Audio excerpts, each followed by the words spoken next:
Hello, I am Landry Signé, Senior Fellow in the Global Economy and Development Program and the Africa Growth Initiative at the Brookings Institution. Welcome to the Foresight Africa podcast, where I engage with distinguished leaders in policy, business, academia, and civil society to share their unique insights and innovative solutions to Africa's challenges, while highlighting opportunities to advance engagement between Africa, the US, and the global community. You can learn more about this show and our work at brookings.edu/Foresight Africa podcast. My guests today are Dr. Oscar Otele and Dr. Danielle Resnick. Dr. Otele is a faculty member at the Department of Political Science and Public Administration at the University of Nairobi. Dr. Resnick is a senior research fellow in the Markets, Trade, and Institutions Unit at the International Food Policy Research Institute and a non-resident fellow at the Brookings Institution in the Global Economy and Development Program. Both guests are currently engaged in a research project through the Africa Growth Initiative at Brookings titled Strengthening Democracy in Africa, Pathways Toward Inclusion, Participation, and Transformation, which I am co-leading with Danielle. The Strengthening Democracy in Africa project is supported by a grant from the Open Society Foundation. The conclusions and recommendations of any Brookings publication or podcast are solely those of its authors and speakers and do not reflect the views or policies of the institution, its management, its other scholars, or its funders. Brookings recognize that the value it provides is in its absolute commitment to quality, independence, and impact. Activities supported by its donors reflect this commitment. Thank you so much for being here with us today, Dr. Otele. Thank you so much for this opportunity, Landry. We are excited to have you, Dr. Resnick. Thanks a lot, Landry. It's great to be with you today. Danielle, I am truly excited to be co-leading the Strengthening Democracy in Africa project with you. Since I am hosting the Foresight Africa podcast, you will be representing both of us during the conversation about the project. To kick things off, could you share where the idea for this project originated and how it has evolved since the research began?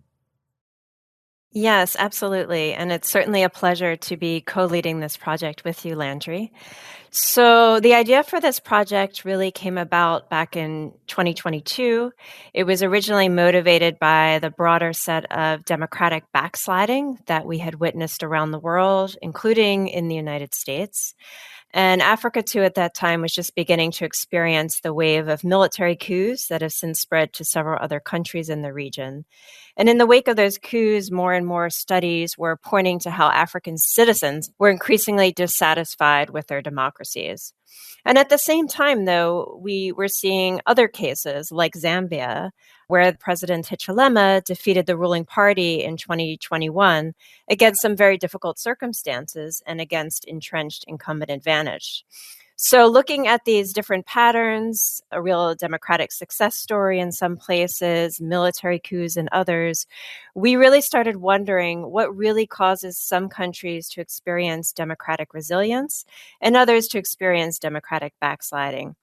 Since the project began, I think we have felt a renewed urgency that this is a really critical topic, especially in light of the massive cuts to democracy and governance assistance, a majority of which went to Africa, that have occurred in light of the elimination of US aid. So one of our goals is really to press much harder, I think, on the policy options to promote democratic resilience and prevent backsliding. And this is increasingly becoming a major focus of the project as we continue in our second year of this project. Amazing, Danielle. Oscar, you are one of the authors on the Kenya case study for this project. Kenya is often considered a beacon of democratic stability. And in fact, your paper is titled Kenya's Resilient Democracy. What cultural factors and institutional mechanisms have created this reality? So once again, Landry, thanks for the opportunity. And it's a pleasure sharing this panel with Daniela. Straight to the question regarding cultural and institutional factors. And before even I get to that, my concern will be why you narrowed down on the two variables. Of course, there are a number of variables here, but suffice to get straight to the cultural and institutional factors, which, as we have already acknowledged in our paper, are some of the factors that underpin democratic resilience. How? Now, we begin with the cultural factors. Now, go back to the pre-colonial Kenya. Communities around here have actually been democratic, so to speak, the communal way of engaging, consensus building, and that culture has been nurtured over the time. Long ago, we had a council of elders where issues were deliberated in a more open and transparent manner. So that culture was actually taken forward to post-independence era. And over the years since independence, Kenya has actually embraced a democratic culture of openness and conducting its processes in an open and free manner. The other cultural factor is to look at the Kenyan societal composition. 42 or about ethnic groups. So is our diversity. We celebrate that diversity. And the question of inclusion, who gets to be involved in democratic process, is something that now our constitutional architecture has really embraced, in the sense that we have to ensure that everybody is brought on board. The 42 ethnic groups, including other entities, marginalized group, women. And so that culture of inclusivity has also been nurtured and promoted in recent time. The other thing that I also need to point out as far as cultural aspect, of course, our vibrant civil society group, and this is rooted from the way, we have communally organized ourselves. There are elders to guide our engagement. There are movement, societal movement to guide our way of doing things. So at every point in time, there is always an oversight, a body or entity looking into how governance processes are conducted. Now, straight to the institutional factors, suffice to begin my presentation on 2010 Constitution, where now we have very vibrant constitutional architecture in this country. And that has actually promoted horizontal accountability. We have a very strong judicial institution. We saw what happened in post-election scenario. The Supreme Court came out strongly to nullify presidential election. In addition, civil society organizations have also carried out diagonal accountability, and therefore civil society actors have been very vocal in terms of oversighting state institutions. And therefore, the cultural and institutional factors have actually underpinned Kenya's democratic resilience. Amazing, Oscar. And you mentioned that you wanted to elaborate on some other variables, so feel free to share a little bit more succinctly. Of course, as I said, these factors are related. So when you're talking about cultural, institutional, there are other related factors, political factors, economic factors. If you look at Kenya's economic growth, the country has in recent time put in place structures to promote macroeconomic growth, and therefore it is expected that in the long run, Kenya's economic growth is likely to move to the next level. Ultimately, when we look at where we have come from as a country, there is a positive economic growth, and therefore we expect our democratic processes also to survive in that circumstances. And of course, the politics around economic growth will also ensure that related activities move up in terms of ensuring that everybody is brought on board. So, in short, these factors are interrelated. We can talk about institutional factors, and of course, institutional factors, as I have earlier mentioned, may broadly cut across economic and political environments. Fabulous. Oscar, at the moment, Kenyan President Ruto has been experiencing growing challenges from his constituency and has been on somewhat of an apology to recently for various policy decisions.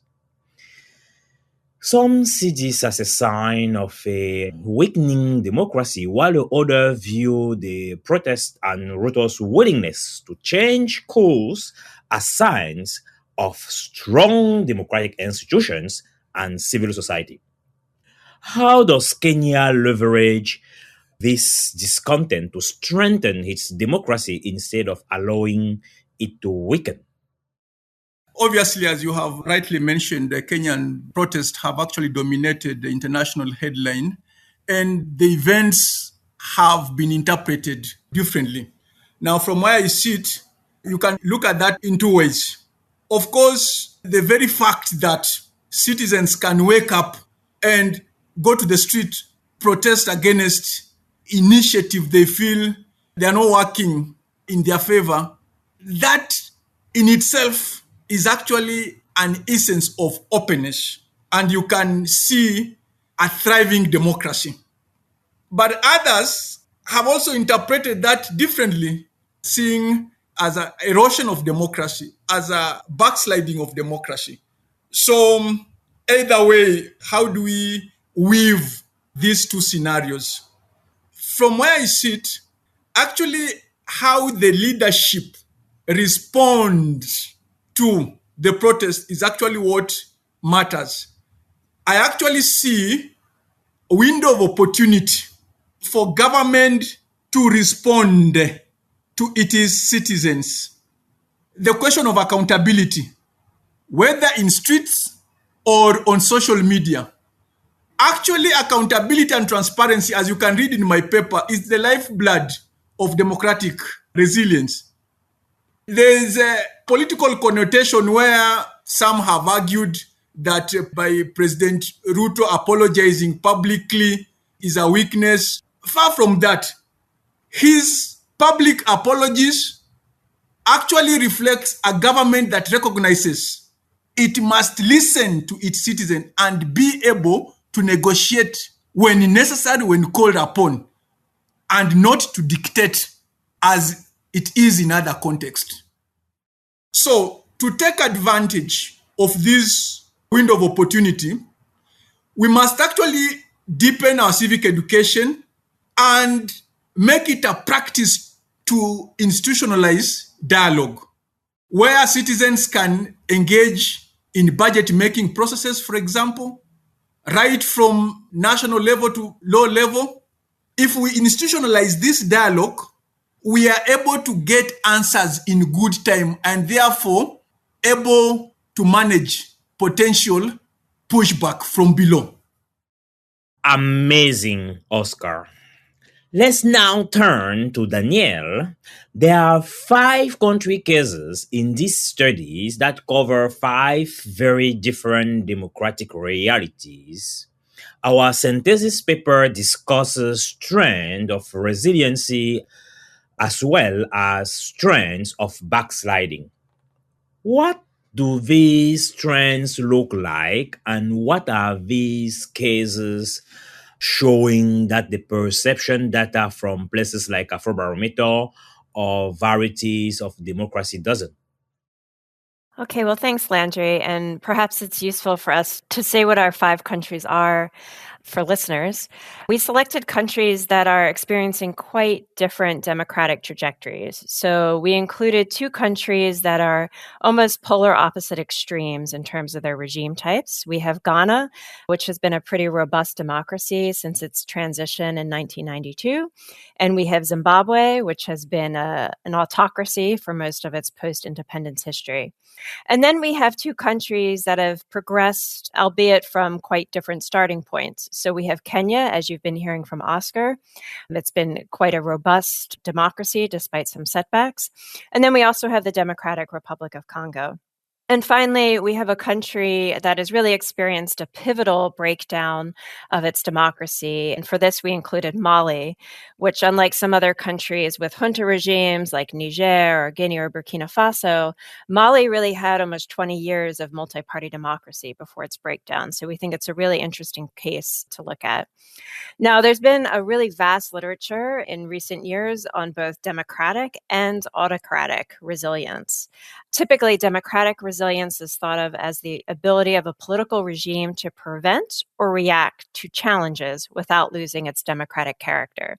So really, in that definition, there's something about being tested, experiencing some type of internal or external stressors that help you test the resilience.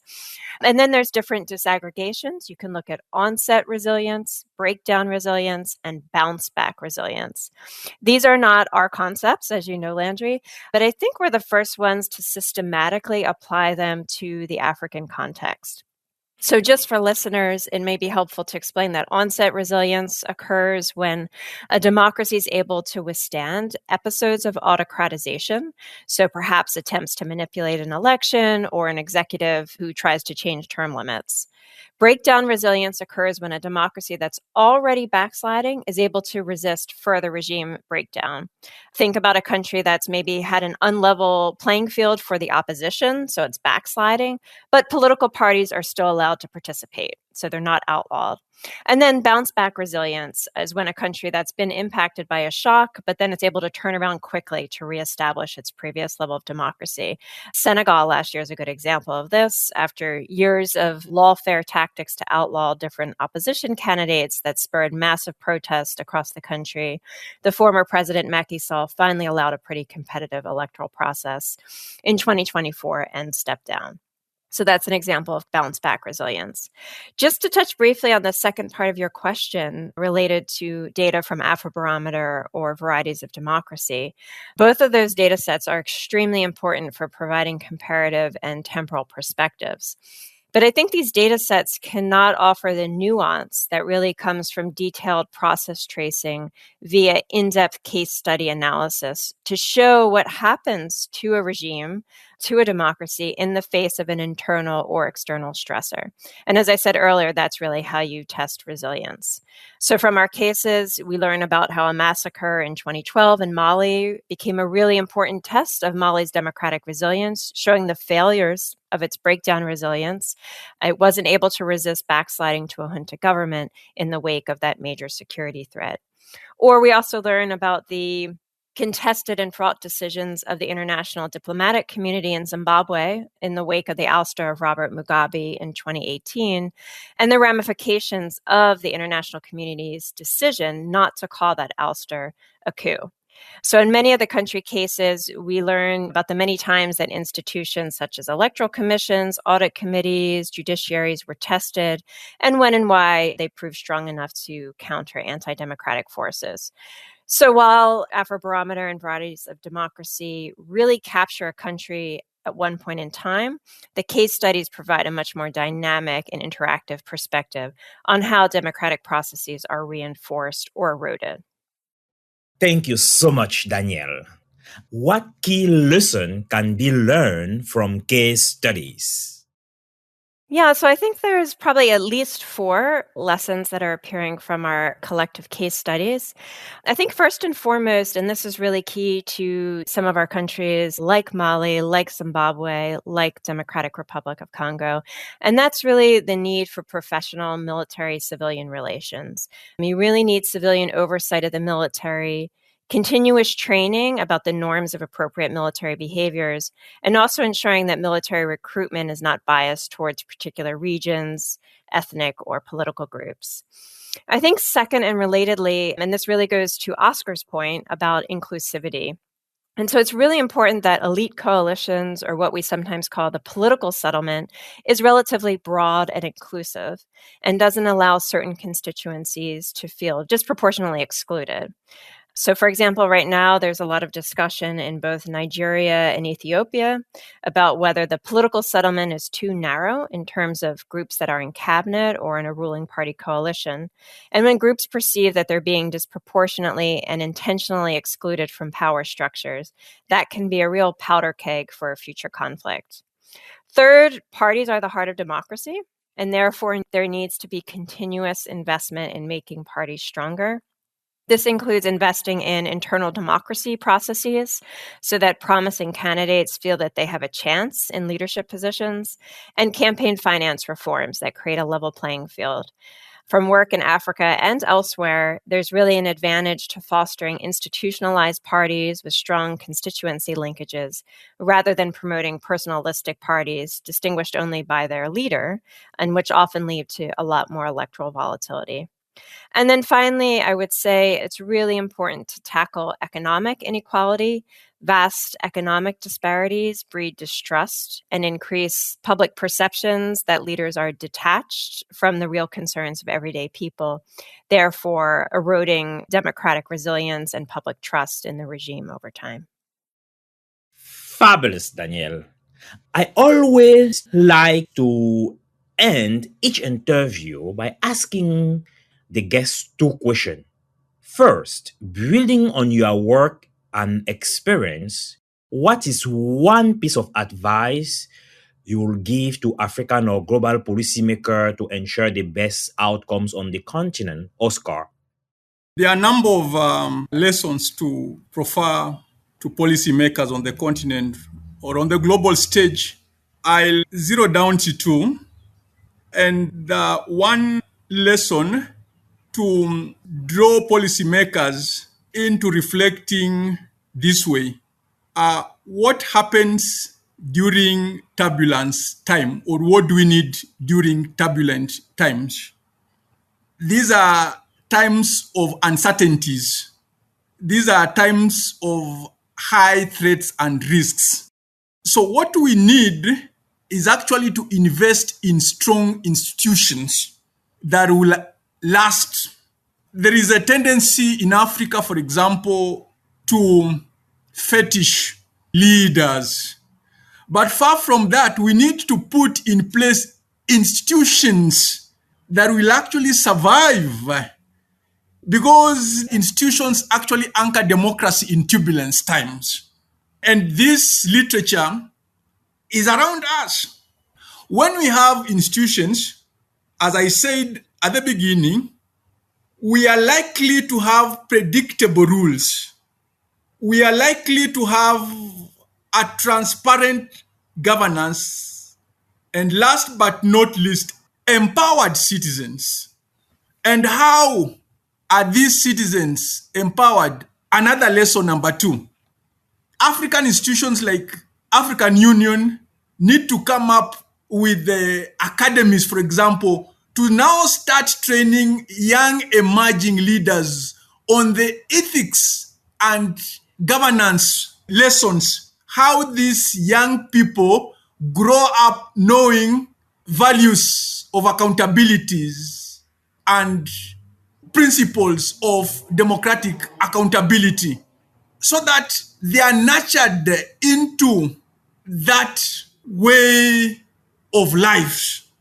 And I strongly believe if we are able to put up these kinds of academy, then we will grow a well-informed citizenry that will push forward democratic governance. Fantastic, Oscar. Danielle, given your successful career and impact, what advice will you give to youth and girls hoping to follow in your footsteps? Well, that's a really important question. I guess I would think of three main principles. First, be curious and engaged about how the world works.